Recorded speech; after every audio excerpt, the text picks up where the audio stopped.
välkomna till den här upplagan av Pressträff med Investor Target. Idag ska vi presentera ett i Australien, USA och Kanada börsnoterat gruvbolag, vilket i första hand fokuserar på järnmalmsutveckling i västra Australien. Eftersom dagens bolag är engelskspråkigt kommer presentationen nu att fortsätta på engelska. Hello, welcome, and depending on from where you tune in, it's either good evening, good morning or good afternoon. Regardless of the time zone, you can always interact with the management, and this is by asking questions in the chat line after the presentation. Pressträff is a cooperation between Direkt Studios, Investor Target, Stockpicker, and this time is brought to you by Scandinavian Alliance. So, with all the disclaimers under the belt, it's high time to say hi to today's two prominent speakers. It's Cameron McCall and Joe Phillips. Hello, Cameron. How are things? Good, thank you. Good to be on. Lovely. And Joe, I can see and read you loud and clear. How are you? Yeah, hi Jacob. Thanks for the invitation. Excellent. Well, please take the presentation away and we'll jump into the Q&A after the presentation. Go ahead.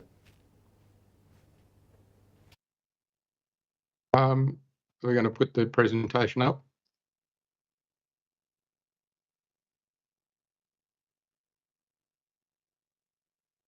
Well, there we go. Look, if I could just start, a bit of the history of MACARTHUR.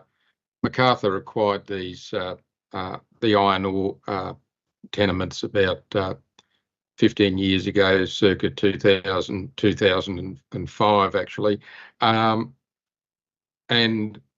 we've been working at that ever since. We've had the iron ore crash of 2015. And we mothballed the projects, and we've moved along since then, starting in about 2017, and developed a feasibility study, which has got the project to where it is now. On the technical points of the project, I can pass to Joe, who has been with this project now from its inception. And knows most of the project intimately. Yeah, good. Cameron, can you throw that slide presentation up so I can actually see it?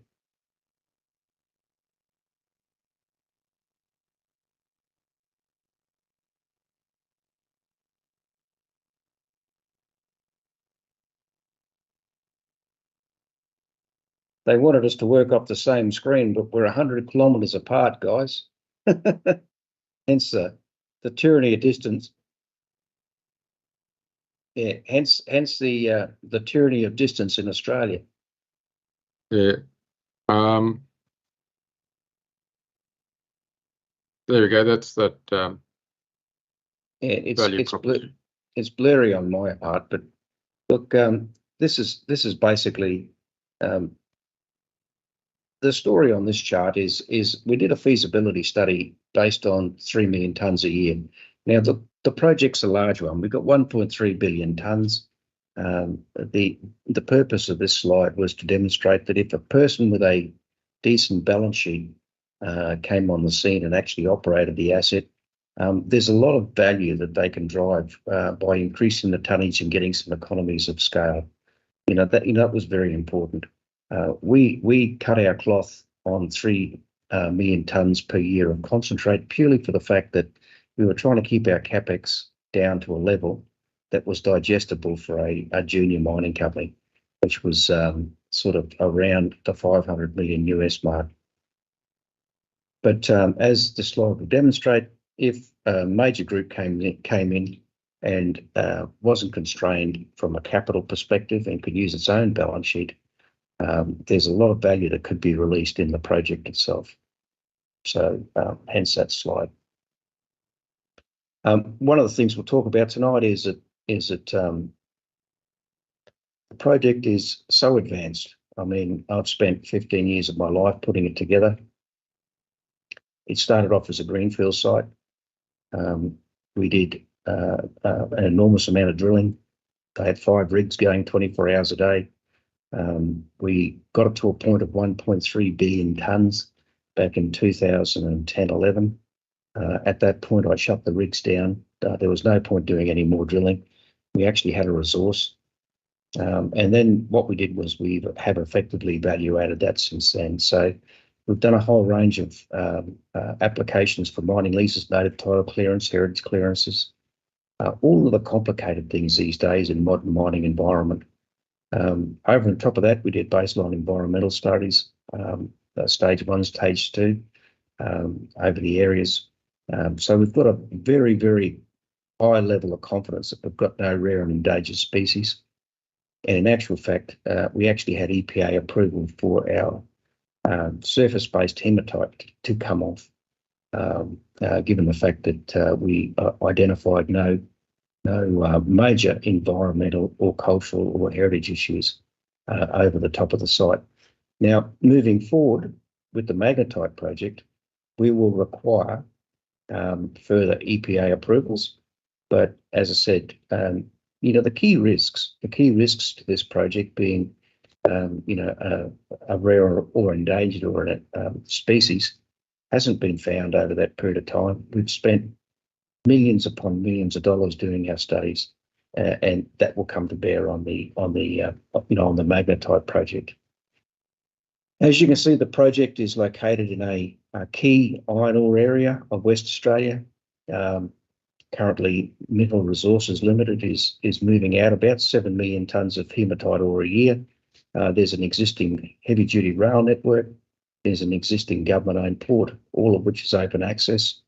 And the acquirer of MACARTHUR certainly will benefit from the investments that's being made in both rail and port in exporting this to the world.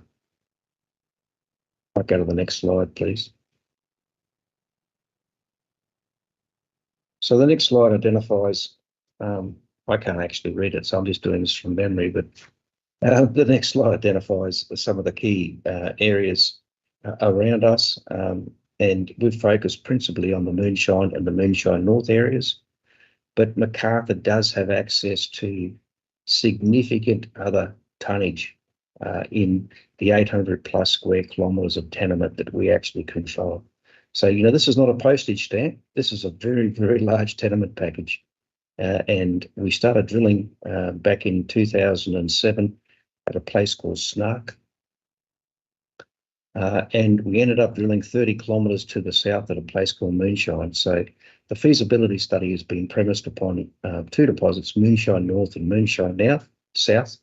But the actual project has significant amounts of tonnage that could be brought into any production scenario moving forward. Might change the slide again. I don't know what that says, so I don't know how I see that. Optimization, Joe. Oh, there it is. No, doesn't let me do that. I might let you to talk that one, Clement. I can't even see it. It talks about the production. The profile was around a capital expenditure of US $500 million, and that was to produce about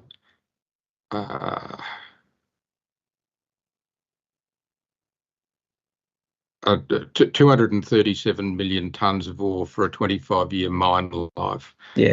Now look, as I'll point out, we've got 1.3 billion tonnes at a minimum. The 3 million tonnes we chose was purely driven by the fact that we're a junior mining company, and to go to the market with a capex of over $1 billion would have been foolish. So there's certainly a lot of optimization that can be worked. In actual fact, over the last 2 years, I've been working on project optimization to do with the economies associated with introducing different logistics options for the project. And I'll give you a case in point.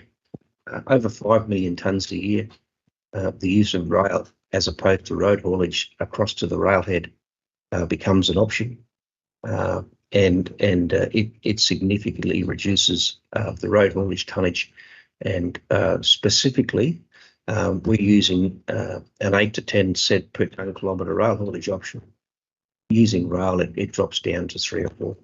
So there is lots of options. We looked at using slurry pipelines. Slurry pipelines across to the railhead and dewatering, but also a slurry pipeline that actually takes it all the way down to the Port of Esperance and picks up fresh water and brings it back. And now, whilst that's capital intensive, for a major project and with a company that's looking at a generational supply of iron ore, that's not an unrealistic option. And it reduces the transport cost down to 2 or 3 cents per tonne kilometre, as opposed to a road haul and a rail option, which is far more expensive. So there is a lot of optimisation opportunities that a major company can look at in relation to driving long-term value out of this project. Cameron? Well, if I could come in there, our main aim at the moment is to find a strategic partner. We do have 3 parties at the moment in the data room, and I think it's fair to say, whilst our feasibility study is based around 3 million tonnes, each of the parties that are looking at this certainly have much greater ideas, and that's probably why we're taking a little bit longer to get to a result of a transaction. Some parties are looking at how they could upsize this to a 10 million tonne project. We certainly did a pre-feasibility back in 2012, wasn't it, Joe? 14. Around 2014 of a 10 million tonne project. It was well over $1 billion then, but the appetite for the parties that we have looking at this project is for around that figure of the 10 million tonne. So our little 3 million tonne feasibility study, whilst it's very good and it shows the project works, it certainly has that upscale ability. We might move on to the next slide for sake of momentum. As you can see, there's the project metrics. It shows you the size of the resource. The Moonshine South and Moonshine North. The Moonshine South project runs for about 7 kilometres. It's a banded iron formation. It's continuous. And as you can see, it's got a base of oxidisation between 50 and 80 metres. Look, it's just a continuous resource that is, that we've drilled quite comprehensively. In actual fact, we've done 300,000 metres of drilling. So they can't say we've been shy on the drill front. So we have a fair understanding. On the upside, I limited the geotechnical drilling purely because of budget to 8 holes, and our technicians on the geotech were fairly vicious with us. They wanted 20, so therefore they took a very conservative view. So we've got pit grade, we've got pit shell walls from about 27 to 44 degrees, which is very, very flat. So I can see some serious upside in relation to how we can optimise the pit walls with a further drilling, but that's not for MACARTHUR to do. Our role is finished. We've spent 15 years. We've de-risked the project as much as possible. We've got a resource. It optimises. We've got a maiden ore reserve. We've got a feasibility study that works at 3 million tonnes, so it certainly would work at 10. We've got a route to market in relation to rail and port. We've got no rare and endangered species identified in a whole series of very, very expensive and comprehensive studies. We've got no native title issues, and we've got no cultural issues. So, look, the project's about as de-risked as possible. That was my objective. My objective. And we do have approved granted mining leases. They're not exploration leases. They're not. They're approved mining leases for 32 years long. So this project is really ready to go to the next phase of build and operate. Yeah, look, that's very true. Look, in a first world mining jurisdiction like Australia, to actually have all those boxes ticked is just a miracle, I can tell you. It takes a minimum of 10 years for anyone to get anything out of the ground in this country. And by the time you go through all of the hurdles that you've got to do at both the state, federal and local level. And, we've certainly taken the pain. And it does put us head and shoulders above projects that have exploration license or non-granted mining leases that has the aspiration to be a miner. So, that's our, one of our key advantages. There wouldn't be another magnetite project in the development stage as advanced as this one in Australia at the moment. Yep, 100%. All right, go to the next one and we'll keep punching through these slides. You'd have to read that for me, Cameron. I think we've covered that. The next one there was. Yeah, we don't need to talk about nickel. Look, during the course, I will just cover it off just quickly. But during the course of the exploration, we actually found anomalous nickel. When we actually started to drill through the ultramafics that were going into the banded iron formations, we actually found that we were getting very anomalous nickel readings.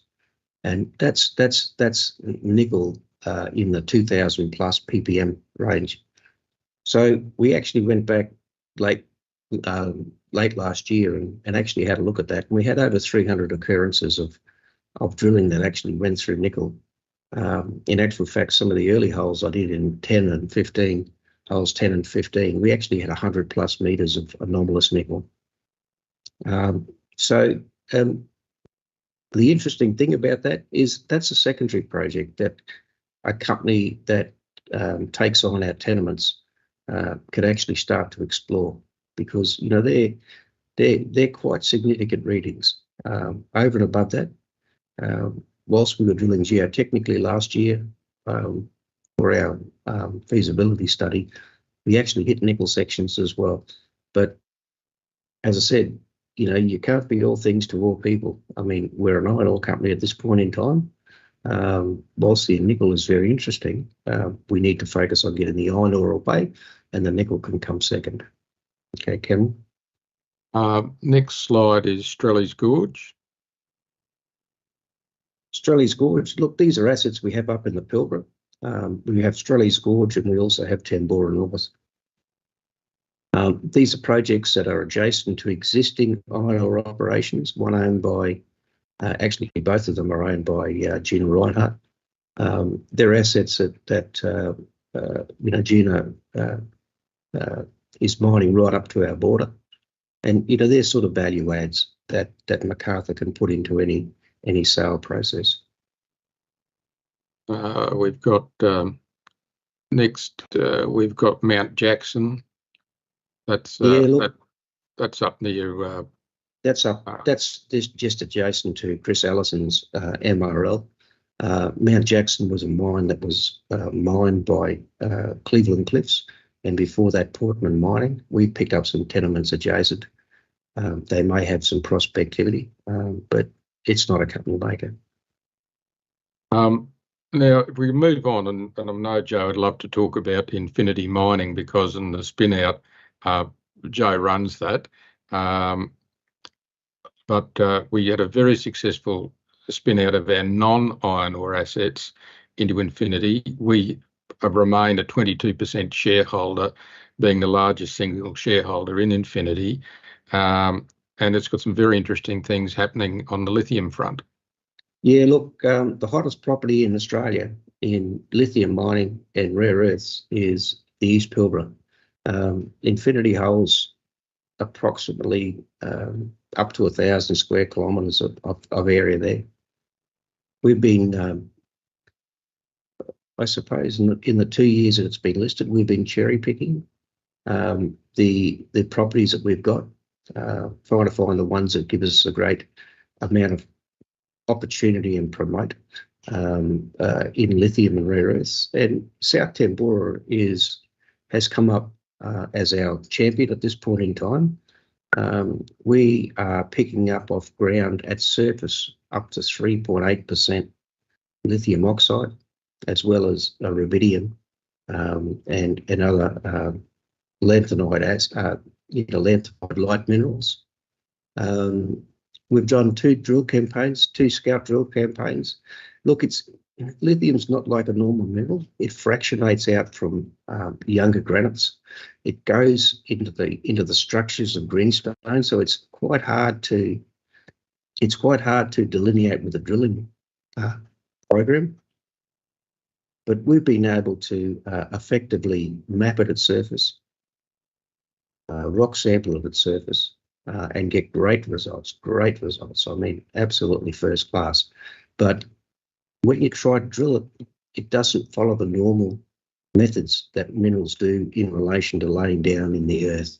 So, we drilled it at 60 degrees. It actually came out at 40, so we missed a lot of it. We drilled it down depth, so we couldn't use that. We're just finding our way. Now, we pioneered a technique in the Pilbara called ambient noise tomography, which is a passive seismic technology. We did image it down to 800 metres, and we've now got a co-funded drilling program by the West Australian government that is encouraging us and funding us to put some really decent, deep diamond holes through that system. We know we've got a system. Because it's coming up at surface. We just need to find out where that accumulates at depth, and then we can move on. In saying that, our tenement holding is relatively small. We've got three key blocks, so it's about 6, 7, 8 kilometres in square kilometres in size. It will only host a certain amount of resource. Our intention is not to build a mine, but to actually toll treat the material through a third party. Now, in that area, we've got Global Lithium, we've got Pilgangoora, we've got a whole range of major companies, Wildcat, got a whole range of major companies that are actually investing in infrastructure.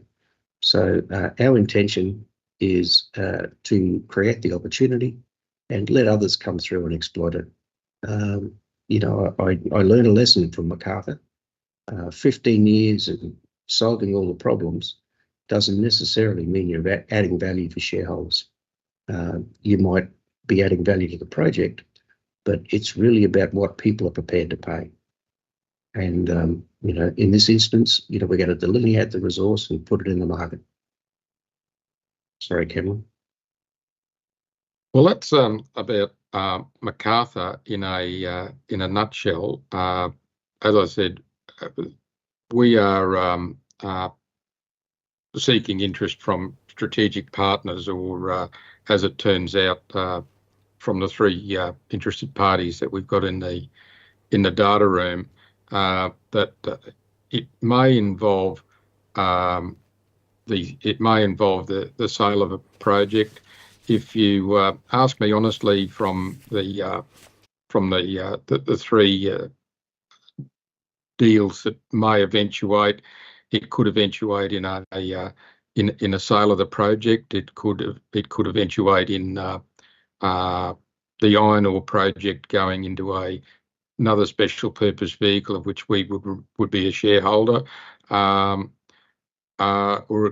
it could end up as a joint venture arrangement. So they're the 3 scenarios we're looking at. We've got 3 interested parties looking at those scenarios, and I think that probably in first quarter next year, I hate to put dates and timeframes on things, but I think in first quarter next year, we will have a very clear picture of the deal that we're going to do.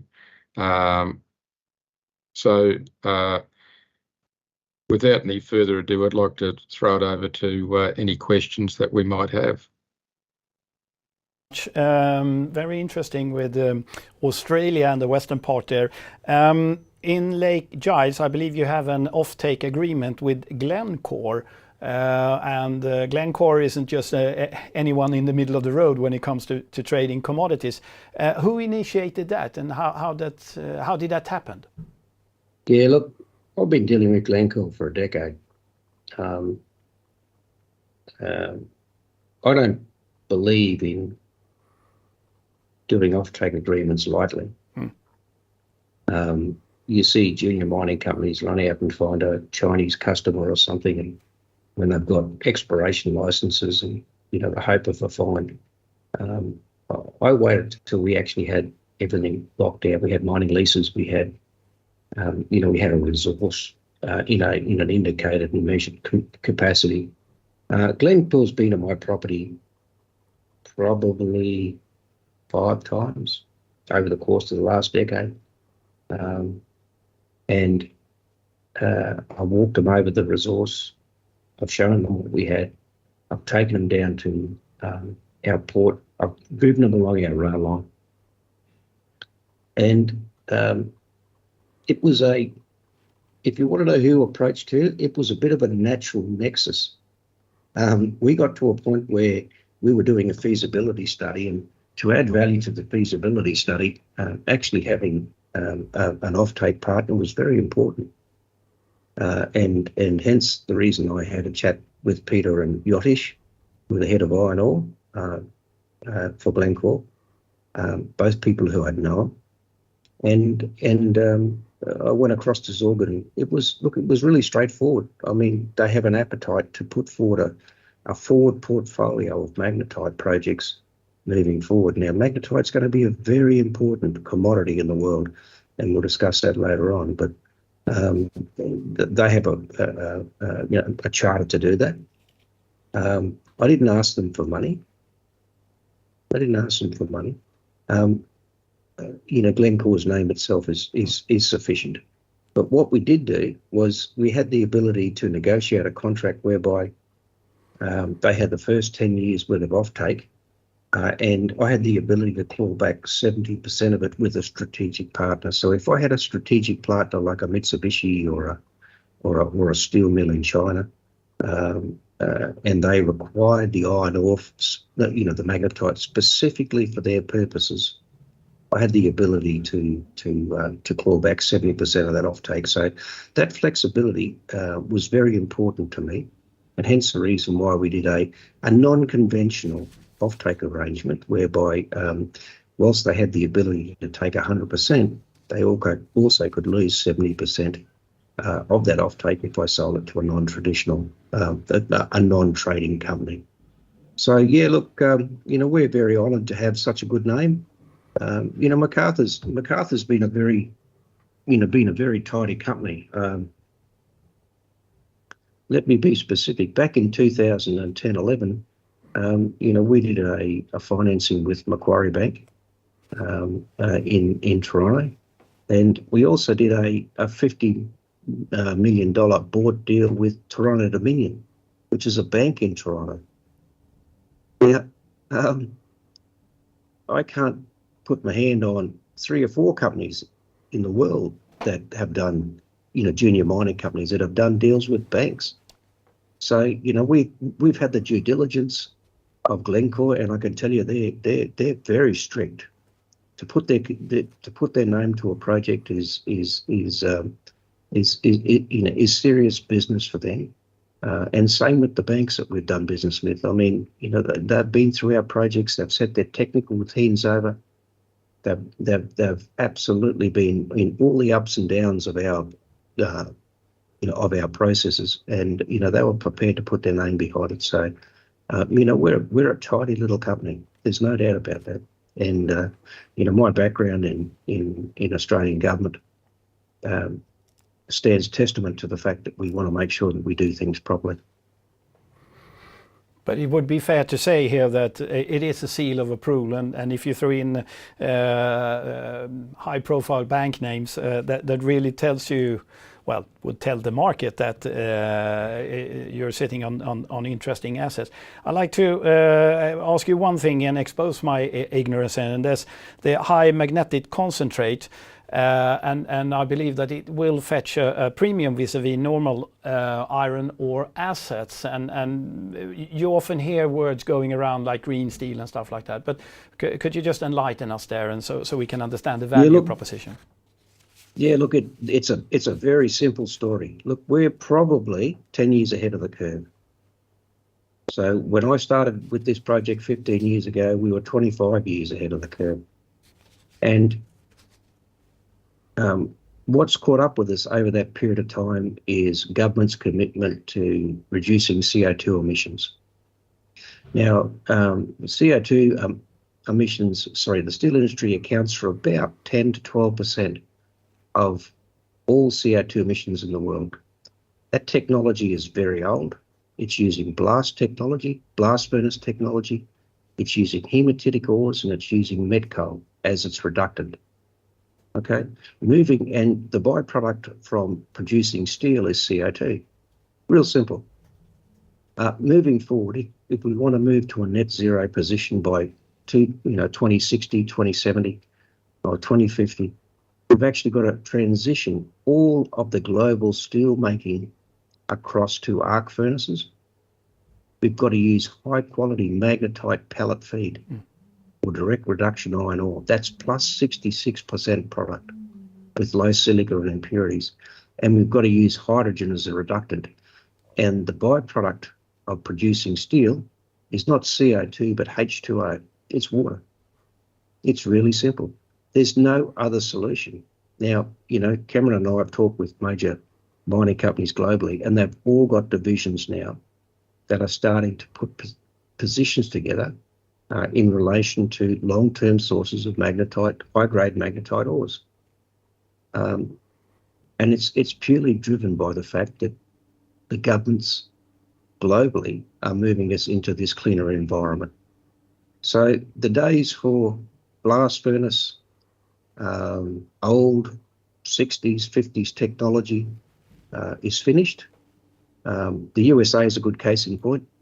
Over 70% now of steel production in the USA is by electric arc furnace using scrap steel and high-grade magnetite ores. So, the USA is ahead of the curve.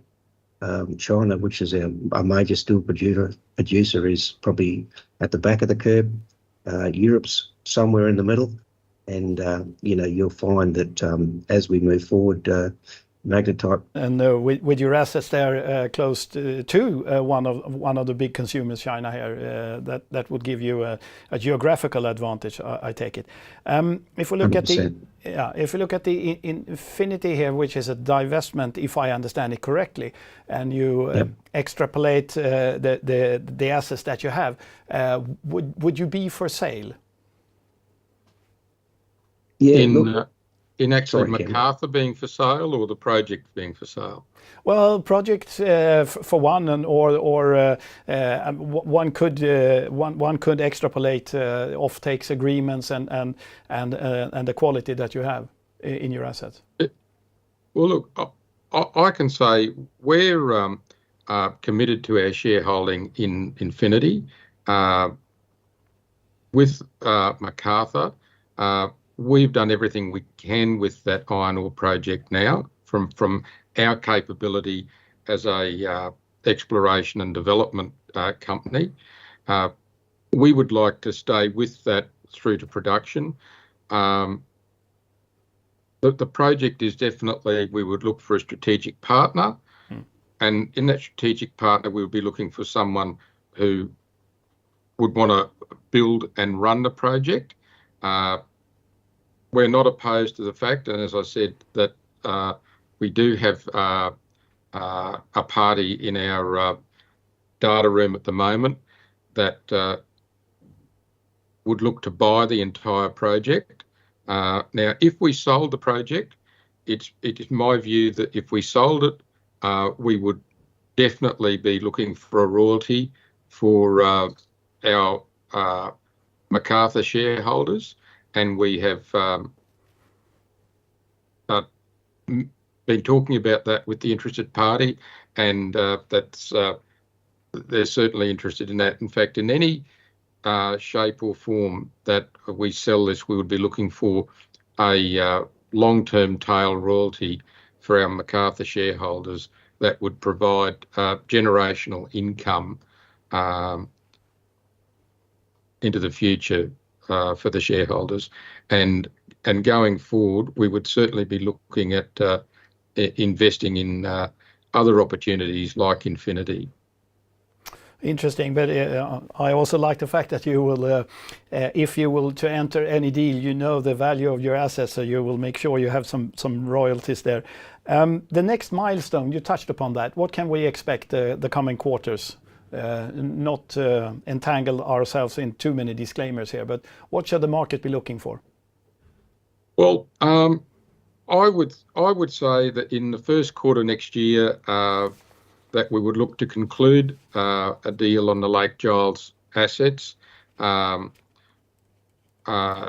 by sale or strategic partnership, and that will certainly release a lot of capital back to the company. At that point, we would need to look at how we deploy that capital.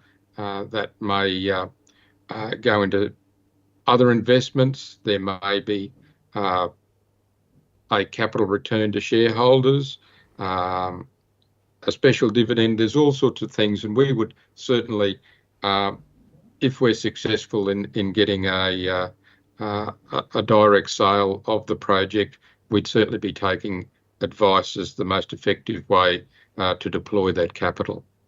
Excellent. Look, one of the skill sets that MACARTHUR does have is the ability to identify opportunity, and we picked up in 2016 a very significant portfolio of assets in the East Pilbara area, even before the East Pilbara was the premium exploration destination in Australia, and that skill is still in house, and we'd be very keen to deploy that to the whole range of other opportunities. Cameron and I are involved with uranium and vanadium in the USA. We've got a big portfolio there. I've been buying that now since 2015, just individually, in private companies. So, we do have a big network. We do have the ability to value add, and we'd like to bring that to bear to MACARTHUR Minerals, both in Australia and say globally. Excellent. It's fair to say, and Joe's let the cat out of the bag there, is we do have our eye on a couple of other projects and assets that we would be able to deploy some capital in, that we could significantly add some value and repeat the exercise. It's all very dependent on getting a transaction with Lake Giles across the line, which I'm fairly confident first quarter next year we'll see that done. Excellent. I thank you for that, Cameron and Joe. Very enlightening. And the point here would be watch this space, because there could be some interesting development going forward in the next quarter. And I get the impression that you although being a junior, you're in the driving seat and you hold the cards. So with that, Cameron and Joe, thank you so much. Och till alla er som tittar säger vi också tack. Och för er som har ställt frågor och på återseende. Tack ska ni ha.